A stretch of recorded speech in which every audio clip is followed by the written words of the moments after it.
moi, mon histoire, c'est passé par le palming, ça s'est développé. Maintenant, je suis capable de voir clairement les choses, les yeux ouverts, fermés, assis, allongé, en train de marcher. Bon, je conduis pas, mais de toute façon, c'est pas un truc à pratiquer en conduisant, mais je veux dire, je serais presque capable de le faire.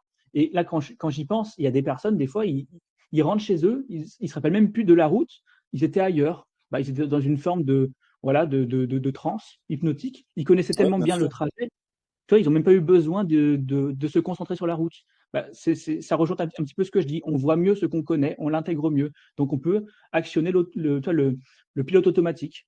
Donc, est-ce qu'on se sent en sécurité, comme je parlais tout à l'heure, de voilà, pour le système nerveux, cet état de sécurité qui permet de ne pas créer un stress et de ne pas somatiser. Parce que c'est ça la maladie, hein, je le répète. C'est quand tu n'acceptes pas d'intégrer ce qui est, en fait.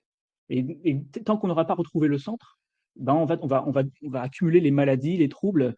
Et il suffit de regarder comment se passe le monde, hein. On surréagit à tout, on est devenu hypersensible à tout. Je ne dis pas que la sensibilité est mauvaise, mais il ne faut pas être dans l'hyper ou dans l'hypo.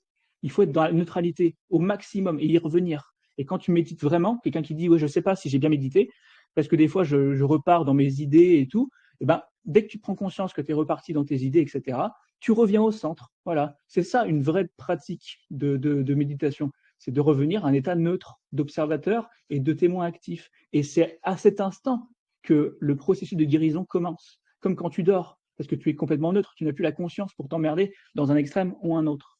Et ça marche dans tout. Pareil pour l'alimentation, pareil dans les soins que tu fais. Moi, je suis passé par plein d'extrêmes, mais je sais maintenant pourquoi je suis passé par plusieurs extrêmes. C'est pour reconnaître mon centre.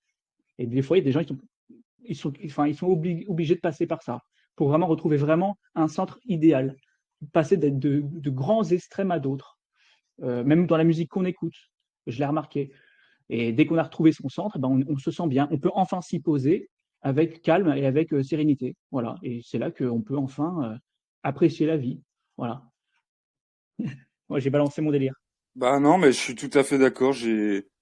Si je parle un plus, c'est pour redire ce que tu viens de dire. Je suis tout à fait d'accord. Donc, j'ai pas de commentaire à faire. Je valide tout à fait l'analyse. Je le dis, mais Ouais, avec je d'autres parlais mots, de, j'en ai pris conscience.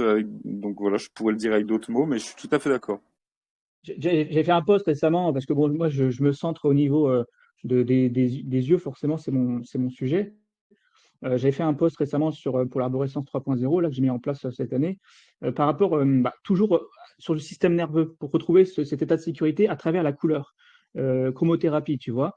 Et quand on se dit, bon, bah, je ne sais pas vraiment quelle couleur je peux choisir, bah,